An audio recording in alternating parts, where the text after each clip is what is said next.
2012 was a banner year for the NRDC Action Fund. We helped elect candidates who are growing the environmental majority across America. We know that candidates who are running clean will cut through the deceptive ads and be supported by voters who want a cleaner environment. As part of our 2000 election analysis, we bring you the environmental champions in their own words. I'm Heather Taylor Measley, and this is Running Clean with U.S. Senator Jon Tester from Montana. This election cycle, the environmental community really made your race one of its top priorities. How did the presence of the environmental community affect the outcome of your campaign? We've got a lot of very committed folks in the state of Montana that did more than just talk.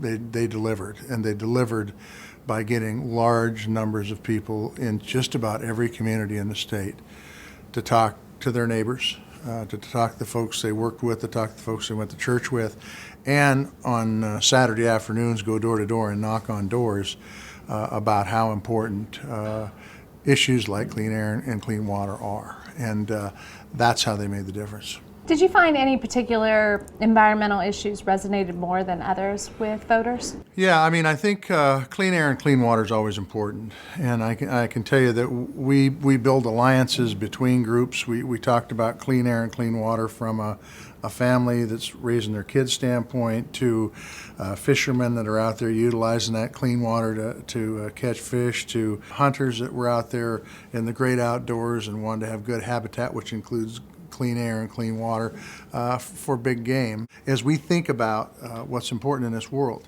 there's a lot of things we can put value on, but there's no higher value than clean air and clean water. Why?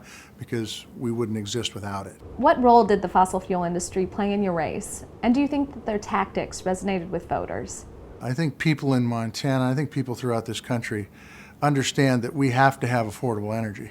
We also have to have clean air and clean water. But I can tell you this, they put a lot of money in, but the way you offset money is by hard work, by shoe leather, by people talking to people, by neighbors talking to neighbors, and that's exactly what we did in our election. So they did their best to try to toss me out. On the other side of the coin, we beat them with truth, honesty, and hard work. Obviously, the Farm Bill has a lot to do with the environment.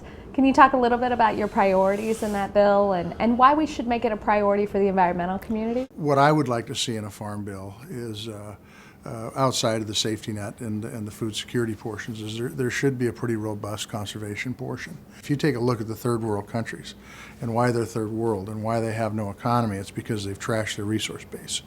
And a good conservation title in a farm bill would help ensure that resource base is around for years and years and years. And I think that's one of the things that we can do. And then I think research in renewable energy is critically important, and other sources of energy as we move forward. I think it is very, very, very important. Why? Because as a farmer, I go to that fuel tank every morning and I dump about 150 gallons of diesel in my tractor because I don't have any other options. Give people options, and I think they'll move in the right direction. Last question. It would have been very easy for you to be a climate denier. What makes you a believer? Seeing it on my farm. And you know, change is very, very difficult, so you can get into denial pretty quick. But I can give you so many examples. My dad and mom farmed for 35 years. They farmed from 1943 to 1978. My dad never got hailed out once. I've been hailed out 4 or 5 times, maybe more than that, since we took the farm over in 1978.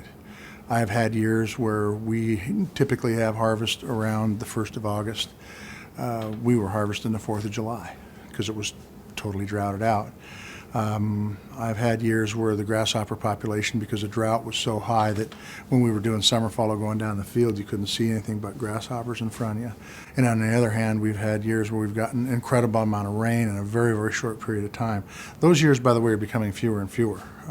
Our rainfall is being diminished. And I think that kind of stuff that I've just gotten talking about scares me. Not only as a farmer, but knowing how important food security is to this country. And the difficult part about climate change, climate instability, whatever you want to call it, and any policies that come out of Washington, D.C., is if we put policies in tomorrow, the impacts probably wouldn't be felt for 3 or 4 decades. And so we've got to make sure what we do is something that really does work, number one, and number two, really does set it up so our kids and our grandkids can have a future like my grandparents and parents worked so I could have a future.